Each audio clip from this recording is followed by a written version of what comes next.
भगवान बुद्ध एक बार एक वन से गुजर रहे थे। रास्ते में एक व्यक्ति जमीन खोद रहा था। भगवान बुद्ध विश्राम हेतु एक वृक्ष के नीचे बैठ गए। उस व्यक्ति को जमीन खोदते खोदते एक कलश मिला। कलश में हीरे और जवाहरात भरे हुए थे। अपार धन दौलत देखकर वह आदमी काफी खुश हुआ। उसने सोचा, भगवान बुद्ध की कृपा के कारण ही मुझे यह धन से भरा कलश मिला है। उसने कलश को भगवान बुद्ध के सामने रखा और कहा, आपके आशीर्वाद से हमें यह अकूल दौलत प्राप्त हुआ है। मैं इनमें से कुछ रत्न आपको भेंट करना चाहता हूँ। बुद्ध ने कहा, तुम्हारे लिए यह दौलत है, लेकिन मेरे लिए यह विष के समान है। बिना परिश्रम के मिला धन विष होता है। वह व्यक्ति नाराज होकर कलश लेकर चला गया। उस व्यक्ति ने कलश में मिले सारे हीरे जवाहरात को बेचकर संपत्ति खरीदी। अब वह एक धनवान व्यक्ति बन गया।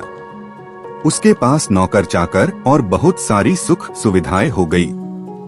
समाज में उसकी इज्जत बढ़ गई। उसके ईर्ष्यालु पड़ोसी को उसकी यह संपन्नता देखी नहीं गई। उस ईर्ष्यालु पड़ोसी ने राजा से उसकी शिकायत कर दी। जमीन में दबा धन राजकोष का होता है।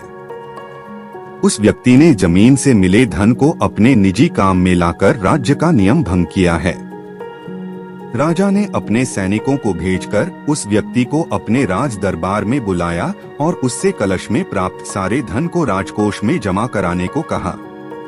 जब उस व्यक्ति ने कहा कि उसने सारे हीरे जवाहरात बेचकर संपत्ति खरीद ली है, तो राजा गुस्सा हो गया। उसने उसे और उसके परिवार वालों को जेल में डाल दिया। उसकी संपत्ति जब्त कर ली। एक दिन राजा जेल के निरीक्षण के लिए गया तो उस व्यक्ति से भी मिला। उस व्यक्ति ने कहा, राजन, मुझे जब वह कलश जमीन से मिला था तो बुद्ध वही थे। उन्होंने मुझसे कहा था कि इसमें रत्न नहीं विष भरा है। यह सुनकर मैंने उनका अपमान किया था। आज जेल में रहकर मुझे अनुभूति हो रही है कि उनकी बात बिल्कुल सच थी। बिना परिश्रम किए मिला धन विष ही होता है। मैं एक बार भगवान बुद्ध के दर्शन कर उसे क्षमा मांगना चाहता हूँ। यह सुनकर उस राजा ने बुद्ध को ससम्मान अपने राज्य में आमंत्रित किया। जेल से निकालकर उस व्यक्ति को बुद्ध के पास ले जाया गया।